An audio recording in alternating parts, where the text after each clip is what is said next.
Hello, and thank you to Santa Ono and the rest of the team at UBC for the invitation to be here today. This is important work, and I'm glad to be part of it. The focus of this forum and its outcomes are vital in finding a way forward. The level of anti-Asian racism that has reemerged as a result of the pandemic has served to put a spotlight on the darkest times in Canadian history. It was Albert Einstein who once famously stated, "Nothing happens until something moves." This moment in our history requires us to move beyond talking to action. It's time for all Canadians to come together and create bold action for change. From the Silk Road trading routes to the current contributions of Asian populations around the globe, we have left an indelible mark on history and on the future.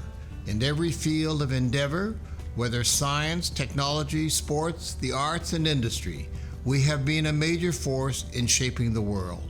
It's time we step forward to fully acknowledge who we are and our role in building this nation. I was asked to share some thoughts with you today about leadership. In particular, leadership qualities I see as necessary to combat anti-Asian racism. The kind of leadership I'm talking about is not necessarily the traditional role achieved by the few. Rather, it is what I see as the role all of us must take on as responsible citizens if we are to achieve a truly inclusive future for Canada. While I may not have all of the answers, I thought I would share some lessons I've learned along the way. Lesson 1. Be your own compass. You can choose to pass through life following others, or you can be the masters of your own destiny. One is folly, the other is fulfilling, but it's your choice. Never let anyone tell you you're too passionate, too inexperienced, or too young. I don't need to remind you that Greta Thunberg was only 16 when she set out to take on the world. Amanda Gorman was 19 when she became the Youth Poet Laureate of the United States. In the recent election in Wales, voting was extended to 16-year-olds. It has already been done in Scotland, and there has been discussion on it here in Canada. What could that mean for you and the generations right behind you? What does it say about the need for young Asian Canadians to be more politically engaged and step into public office? Choose to be your own person. Don't let circumstances or other opinions define you. Trust your own judgment. Always navigate by your own compass. Lesson 2. Diversify your own thinking. For Asian Canadians, there is a great deal of thought and energy given to the idea of getting a seat at the table. I agree it is essential, particularly for those who have been excluded based on race, gender, or cultural background. But it is not enough just to get a seat. It is what you do with it that matters. In order to make a difference, you must be heard, and you must do that by bringing diversity in your thinking.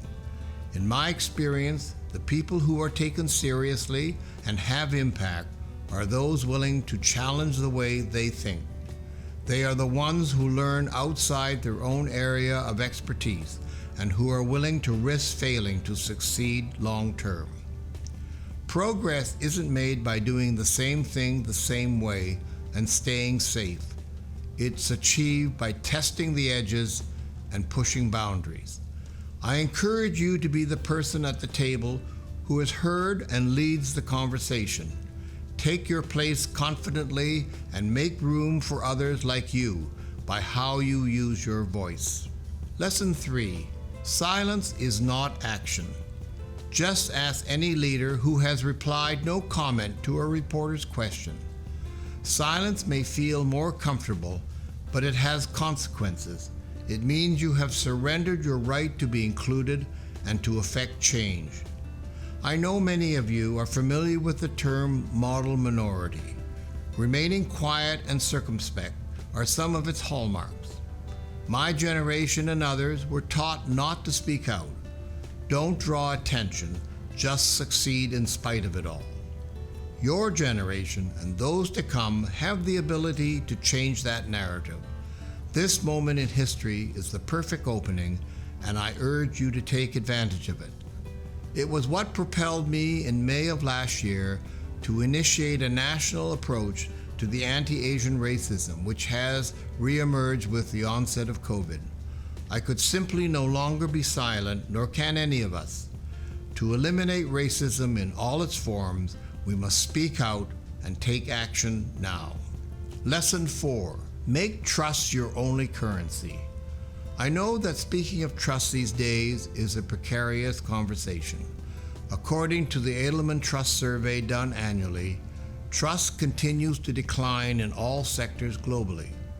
This is all the more reason to make the choice now as young leaders to make trust the cornerstone of your future. In whatever field you decide, and definitely if you make the bold choice for public office, creating trust must be your foundation. You can start by demonstrating it yourself. It should be evident in how you deal with others, in your actions, and how you keep your word.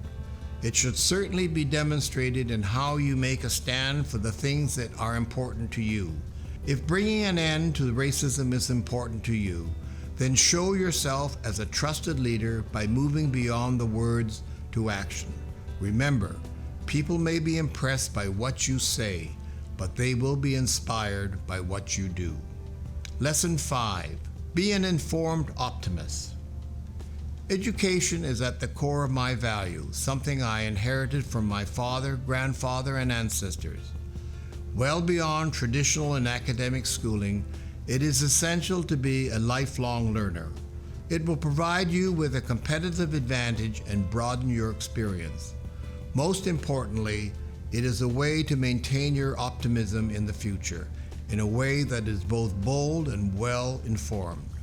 I see it as each generation's role to influence the next one positively, just as you are doing here today. We owe it to the next generation to show them the possibilities of their lives. It is what will sustain us in the long term, even when faced with challenges like those we are experiencing today. Lesson 6. Fund the future. If we are not willing to play an active part in creating the future, then we are doomed to live a life others make for us. Each one of us has the ability to actively give back, even if we have few resources. Whether it is time, experience, using your platform, or financial support, we must all contribute in whatever way we can. Look around our major institutions, hospitals, universities, or libraries. You will see the names of many Asian Canadians who understand the value of funding the future. Each of you have the ability to act in any way you can to sow the seeds now for a better Canada. Though sometimes imperfect, this country was built by people who understood that when one person succeeds, we all win. Good leaders maintain the status quo, but inspired leaders actively create the future. Choose to be that kind of leader. Choose to be significant. Thank you.